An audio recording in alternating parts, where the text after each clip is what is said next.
Hey man, just giving you a quick call. I just wanted to let you know that you are so close, dude. You're so much closer than you think. A lot of these big goals that we've had and these big aspirations, they're right around the corner for you, dude. So you just cannot give up. So stoked for you to see this. P.S. We bought a Lambo. So keep going, bro. We'll talk soon. Peace. Hey, what's going on, guys? My name is Bryson. This is the Bryson Everyday Project podcast. This podcast is a little bit different than other ones out there. Here, I only focus on documentation. I don't focus on quality or being professional or being entertaining. If that sounds like something you're interested in, I'd love for you to stick around and give the show a listen. You can also follow me on Instagram at BRQUSE. Thank you so much. Here's the show. Yo, today is October 28th, 2025. It is 6:28. I'm going to do my best to not say or like, and to really think about what I'm going to say. That's my goal. I want to do that moving forward. I really do. I want to actually focus on and try to reshape the way that I speak. I think I just want to be more articulate. And if I have to put in a shit ton of brain power for the next however long to break through this plateau of speech, then excellent. The thing cut off because I got a call. I don't know why it cut off on my computer when I got a call on my phone.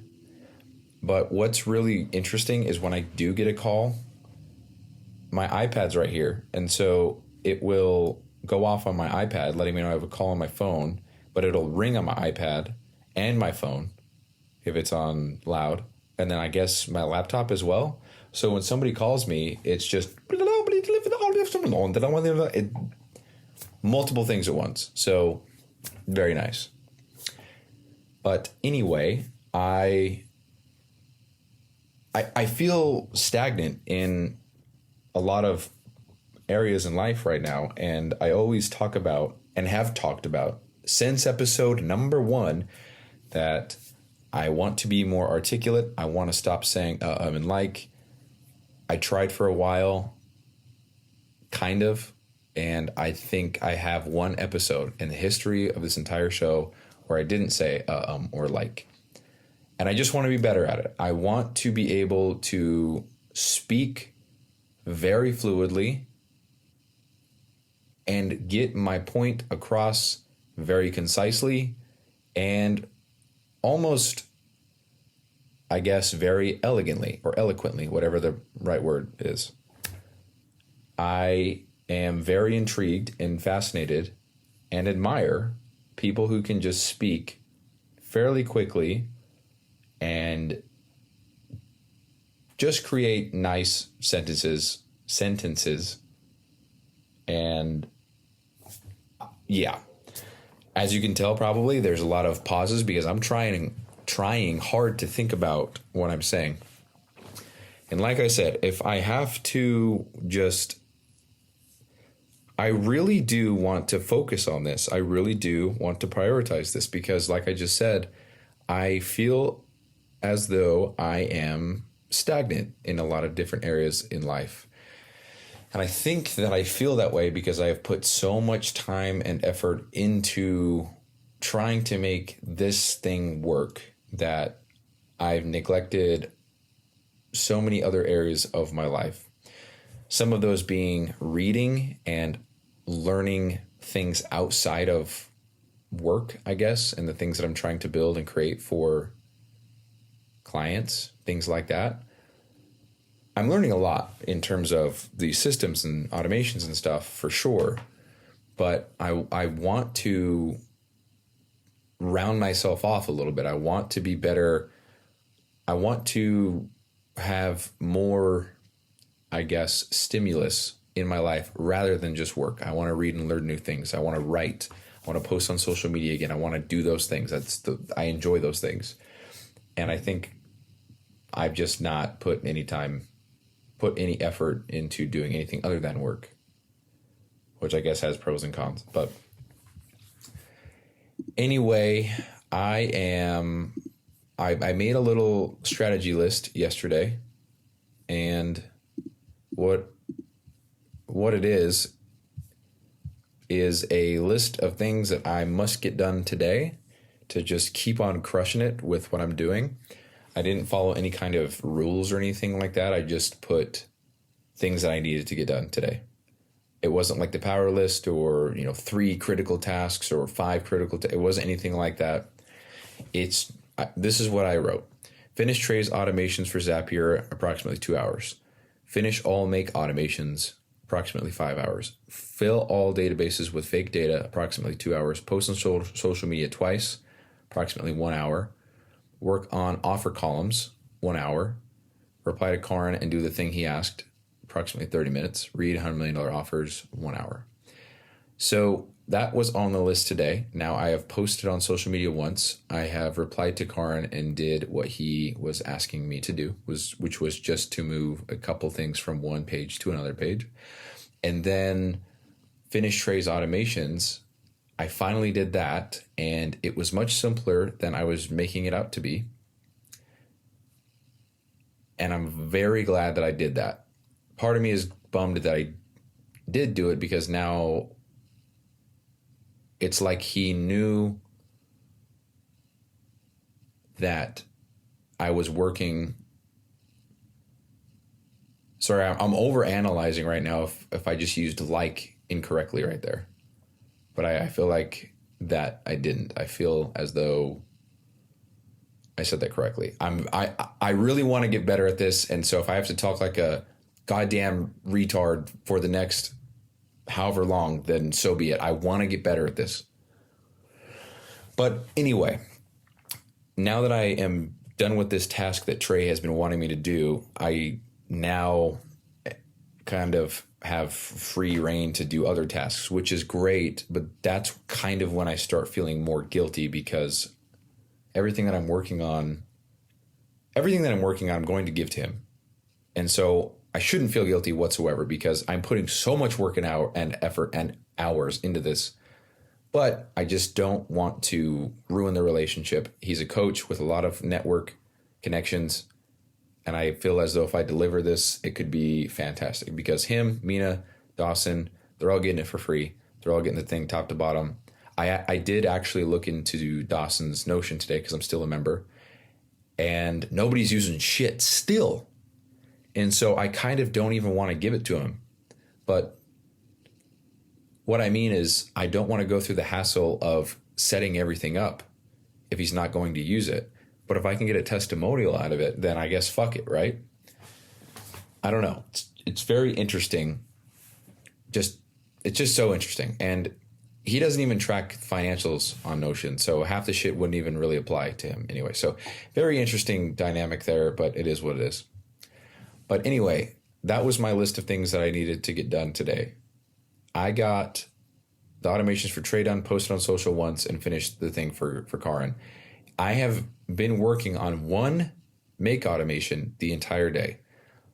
It is so complex, the level of shit that you have to do to get some of these numbers and answers and averages and sums and products and amounts and counts. I thought it was going to be a walk in the park and I could finish all of these in one day. No way. I've learned a lot today, so maybe that'll speed up tomorrow. But I'm looking at this. I don't know how to explain it. So Make is an automations software where you have different circles that represent different actions. So one circle might be, all right, look into Notion and look into this database and look at this number. That's the first circle. Second circle is going to say, okay, calculate how many times that same number appears in that whole database. And then that goes to another circle. That circle gives you one answer. And then you put it into another circle. That's where you create a name for it and then assign it to something else. Then you have another circle that you choose where that number that you just made, where that goes. And that's a very simple flow of getting numbers from one database, summing them, putting them in there into another. It's very simple. Then you have a thing called a router. The router is just splits the row in half. So rather than one line, you have one circle that goes into the router, and then from that router, there's two lines that go to two circles. I'm going to have 10 routers, so 10 circles that split off into two. And then from those, there's different filters. So, for example, I have a month-to-month line, if you want to call it that. So the first filter is month-to-month, is this month-to-month sale this week? So that's a filter. There's 3 different filters that go into that, and then it pumps out a number. From that router, and that splits off into another router that splits off into 2 more paths. And then there's another filter for the top line and then another filter for the bottom line. And those are all just to get accurate information to bring back to the financial KPIs database so that the coach can get their weekly reports based on financials every week. And then every month that sums up into a month. And everything is jolly good. And holy shit. It is so much.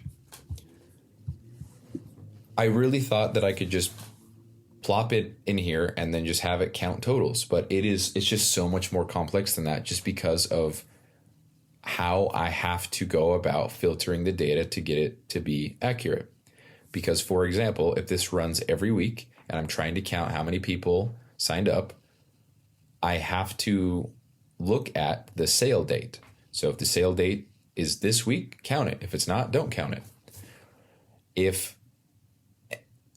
I guess here's a one that's very different from that. So that one is just counting if the sale was this week.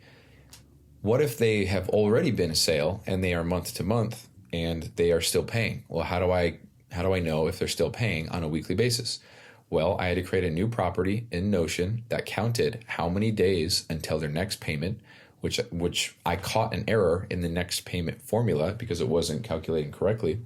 So I added another formula that told me how many days it was until the next payment.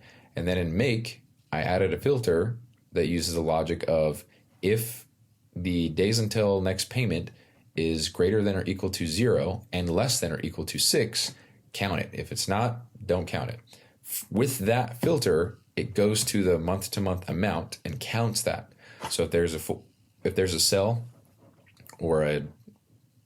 there's a sell and it's $300 and then there's another sell that's $250, the total then, because it's combining them, should be $550. That is the number that I need. And so I'm going through all this, and every time I make a change, I test it, save it, test it, see what it gave me, and make sure that everything works as intended before I continue on. And when I do that, it takes credits. It costs credits. I pay for credits using Make, and this is the currency that I have to. This is what is required to run these automations. Now, I actually have it pulled up because I've been really analyzing this, because I'm trying to round up to see how much it would cost token-wise to run every automation once a week. And I believe I will have 10 or 12 automations running per week. I want to say maybe the average, I'm rounding up and I'm being very, very, what's the word? Not conservative. I'm being very,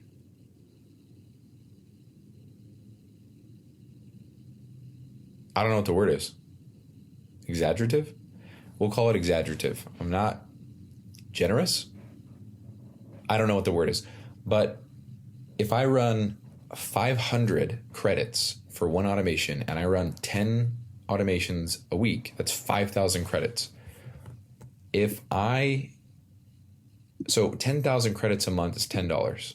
So 2 clients cost me $10. If I have, that's kind of what I'm rounding up to. If I have 30 clients, it's going to cost me $116. Now, that's how much it costs token-wise to run this. If it's double and it's 10,000 per client, and I have 30 clients, it's going to cost me $200 a month. Not a huge deal, but what was kind of scaring me was that I was looking at the automations that I was creating, and one used 500 in one go. And I thought, whoa, what the fuck? And I thought, well, shit, I'm not even done. I'm only halfway through. So if I use $2,000 for one, and I have 10 of these, that's 20 grand. That's $20 a month just to run automation for one person. And I don't know, I was just really going down the spiral of, holy shit, this is not sustainable, but it for sure is. It's not as much as I thought. But anyway, I'm actually going to pause for a second. I'll probably be back. Lexi just got home, so I want to go and greet her and say what's up. So I will be back. It's currently 6:44. Let's see how long I'm gone. Can't remember what time I said, but it is now 6:54. So there you go. I actually just told Lexi everything.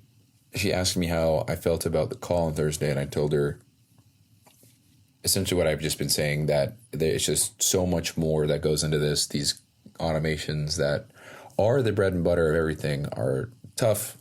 I'm learning, and I just have to think through everything. And maybe this thinking is so good for me, just using my brain so much. But god damn, I'm looking at this flow, this scenario, this whole automation, and just a lot. And I'm not even done with it. But I did play it out with Lexi just barely, and it did give me some relief. Just bought some peace of mind, which is great. So let's say best case scenario, this guy buys whichever one. If he buys the lowest one, then we're fine. But if he buys the second tier and up, that requires these reports to be done, and they're weekly. So, or maybe what I ought to do is make them monthly. Fuck all that. We'll just keep it weekly. I'm getting too complex. So the second tier and up, they give you the weekly reports, and here's the time frame of when these would have to be done for him. So they go off every Saturday. If the call is on Thursday, I'm going to tell him that it's going to take a week to set up, because we have to get all of his info, everything that he's tracked, put it all into one spot, use automations and shit to disperse it throughout the entire Notion system, and then set everything up. So we'll just say that that's on Friday, because on the next Friday. So let's pull up a calendar. I need to make my wallpaper just a giant calendar. I am so tired of, I want to see 36 months at a time. I want to see that always. So the call is Thursday. Next Friday would be November 7th. That's when I would say that I could deliver the system.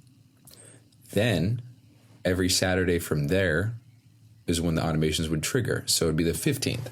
So I technically have until the 15th of November to finish all these automations.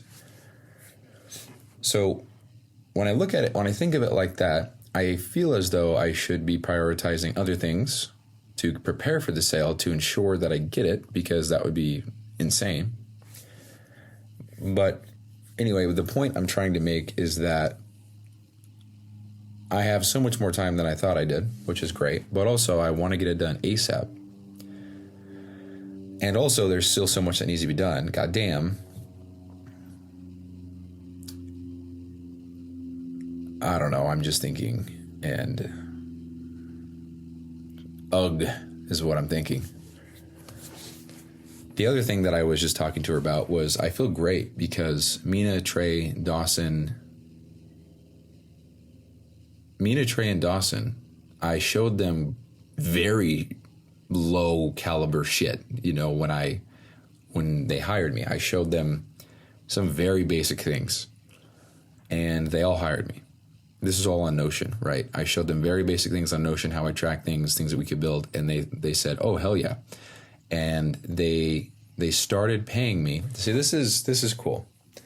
Mina started paying me at 12 hours a week, I believe, at $30. So that's $360 a week. So if you times that by 4, that would be $1,440. So he started paying me $1,500 a month. Dawson started paying me roughly $2,000 a month. And then Trey started paying me, it was $640 times 4. So roughly It was 2580. So for a month of work, the lowest was 1500, the highest was 2500. For a month of work. And they didn't bat an eye. They said, yep, here you go. Boom, let's do it. Hell yeah. And there was no, we'll think about it. There wasn't anything like that. It was cool. Well, let's get you started Monday, start building this. So when I think about it like that, based off of what I showed them, I feel like when I present this big finished product with all the fancy shit, I think it's going to be a no-brainer. At least that's the hope. Because the goal is to create something so great, so powerful, so easy to use that it would actually be crazy for the person not to. So I got the book right here, how to make offers so good people feel stupid saying no. What's really funny about that is I feel as though you need a comma because you could interpret it, how to make offers so good people feel stupid saying no. So what it reads is how to make offers so good people feel stupid saying no. There's no punctuation. So you could interpret it, how to make offers so good people feel stupid saying no. How else could we interpret that?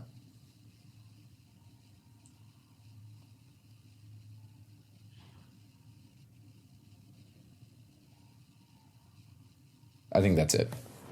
But yeah, how to make offers so good people feel stupid saying no. I have worked a little bit more on the columns. I don't know what else to call them. The pricing structure, the different tiers. And I feel good about it. I feel like the prices are where they should be based on what you get. I feel like the price anchoring is there. And yeah, I'll be honest, I don't have any plan or anything like that set up for this call other than I'm going to ask him what he's doing now and how that's working out, how big his team is, all that bullshit, and then demo how things work and show him how simple it is to do certain things and what certain things look like. I am so confident that this shit is so kick-ass, that I feel as though it should be so simple for him to say, yeah, hell yeah, let's do the VIP. And just like that, $5,000 and 500 recurring, just like that. I don't know. That's the goal. I will shit my whole ass off if he says, oh, yeah, let's just do the $5,000 one and 500 recurring. Let's just do that one. Yeah. I'm going to shit my full ass off and cry. I won't cry, but I will rejoice. I will rejoice and feel very good about everything because it has been a long time coming for me to see some kind of success in this realm. It'll be very cool. It'll be very, very cool. But anyway, that's how I'm doing with everything. And I don't know. There's just so much work that needs to be done. And I enjoy recording these podcasts because they allow me a little escape, a little out from the grind to just sit and talk about it and think things out and things like that. And I feel great usually when I'm done recording a show. Here's a little observation. So I have yet to say or like. Paying attention to those things has caused me to slow down when speaking and caused me to think more about what I'm going to say, how I'm going to say it, and what I'm actually trying to say. And as a result, I feel as though I've gotten a lot of clarity today, just barely in the last half hour, just by thinking things through before I say them, even if I'm not speaking the fastest. Because ideally I'm talking like this or something and everything that I say is fluid and this blah, blah, blah, eloquent, intelligent, nice, analogy, metaphor, simile, blah, blah, blah, rhymes. I would love to speak like that. Matter of fact, I really admire how Chris Williamson speaks.